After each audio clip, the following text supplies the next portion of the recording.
అమ్మా అమ్మా, దాని మొహం మండ, దాని నోట్లో పురుగులు పడిపోను, దాని కళ్ళు పోను, దాని చేతులు పడిపోను, నా చేయి కాలుస్తుందా? ఇక్కడే ఉన్నారా? చూసారా చూసారా మీ కొత్త కోడలు నా చెయ్యి ఎలా కాల్చిందో? నాకు మహా సంతోషంగా ఉంది. ఏమిటి, నా చెయ్యి కాల్స్తే మీకు సంతోషంగా ఉందా? అందుకు కాదే పిచ్చి మొహం. ఆ ద్వారకా ప్రసాద్ గారు అమ్మాయి సోని మన పెద్దవాడిని పెళ్లి చేసుకోవడానికి అంగీకరించింది. మనకి 10 లక్షలు రాబోతున్నాయి. కాస్త నవ్వు మొహాలు పెట్టండి, అందుకనే స్వీట్స్ తీసుకొచ్చాను, తినండి. మనం వీళ్ళ కోసం స్వీట్స్ తెస్తే వీళ్ళే తింటున్నారే.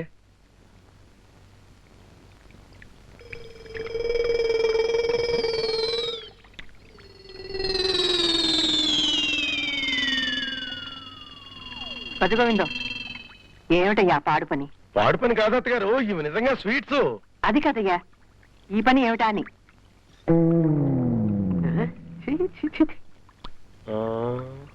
సమ్మలక్కడి చెల్లి, ఈ వయసులో ఇదేం పని బావా? చిచి, అది కాదు, మీరు అనుకుంటున్నది కాదు. కాకపోతే మరేంటి?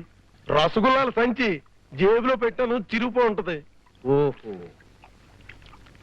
చిచి చిచి, సమ్మలక్కడి చెల్లి నిజమే, నేను అదే అనుకున్నాను బావా. చిచి, ఈ వయసులో ఆ పని ఎందుకు చేస్తాను? చిన్నప్పుడు చేసేవాడిని, మానేసి 6 నెలలు అయింది. రసగుల్లాలు నా కోసం తెచ్చుకున్నాను, తిను బావా. చిచి, నాకు రసగుల్లాల మీద విరక్తి వచ్చేసింది, నాకొద్దు. టీ. అది సరే, ఇప్పుడు స్వీట్స్ తేవాల్సినంత సంతోషం ఏమొచ్చిందట? ఉద్యోగం వచ్చిన తొలి రోజు కదే, అందుకని తెచ్చాను. అలాగా, అయితే జీతం డబ్బులు ఇవ్వండి. ఉద్యోగంలో చేరిన మొదటి రోజే జీతం ఎవడిస్తాడే? బందరం మిఠాయి కొట్లో అరువు పెట్టి తెచ్చాను. కనీసం స్వీట్లనే ఇవ్వండి. స్వీట్స్ తినడానికి ముందు మీరు సంగతి తేల్చి చెప్పండి. దేని గురించి? మీ ఆయన ఉద్యోగంలో చేరారు కదా, మీరు మీ అత్తోరింటికి వెళ్తారా, లేకపోతే ఒక అద్దెలు తీసుకుని వెళ్తారా? తర్వాత చూస్తాను గాని ముందు మరో మాట వినండి. మీరు ఆడవాళ్ళతో కూర్చుని ఆడంగి కబుర్లు చెప్తూ టైం వేస్ట్ చేస్తున్నారు. ఇవాటి నుంచి మీరు బజార్కి వెళ్లి కాయగూరలు తేవడం, రేషన్ షాప్ కు వెళ్లి పంచదార వగేరాలు పట్టవడం చేయాలి. అడ్డగాడిద తిరిగి వెధవా, నీ పెళ్ళం అలా నోటికొచ్చినట్టు కూస్తుంటే చూస్తూ నిలబడతావేమిట్రా? దాన్ని నోరు మూయించలేవు. భగవంతుడా, ఇలాంటి పనికి మాలిన కొడుకుని ఎవరికి ఇవ్వద్దు. నాన్న, నేను పనికి మాలిన వాడినో పనికొచ్చేవాడినో అనవసరం, కానీ ప్రస్తుతం మీకు మిగిలిన ఏకైక కొడుకు నేనే. మీకు మిగిలిన ఏకైక కోడలు అదే. ఎందుకంటే మీ పెద్ద కొడుకుని 10 లక్షల రూపాయలకు అమ్మేశారు కదా.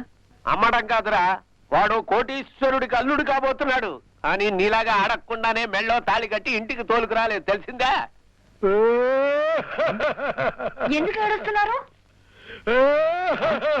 ఏమిటి బావా, ఏమైంది? ఎందుకు ఏడుస్తున్నావు?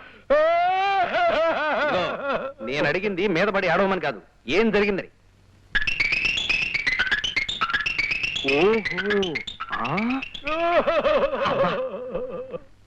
ఝాన్సీ, మా అన్నయ్య భార్య శారద కూతురు పప్పి గుర్తొచ్చారట పాపం. అంటే మా వదిన వాళ్ళన్నమాట.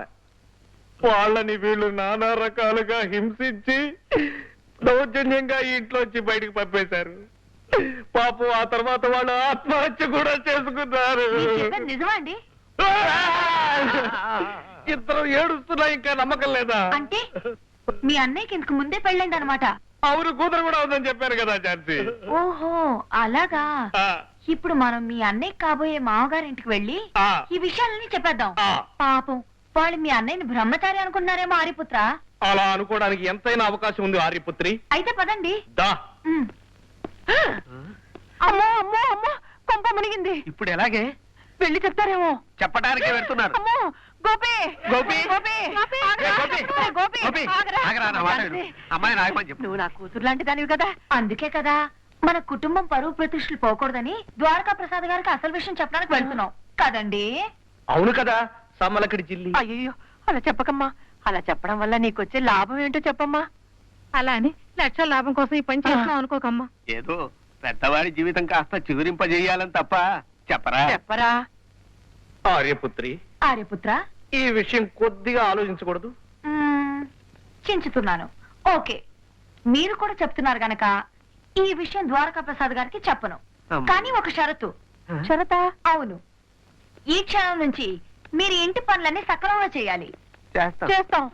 అంట్లు కావాలి, తోముతాం, వంట వండాలి, వండుతాం, ఇల్లు ఊడవాలి, ఊడుస్తాం. బట్టలు ఉతకాలి, సమ్మలకరించి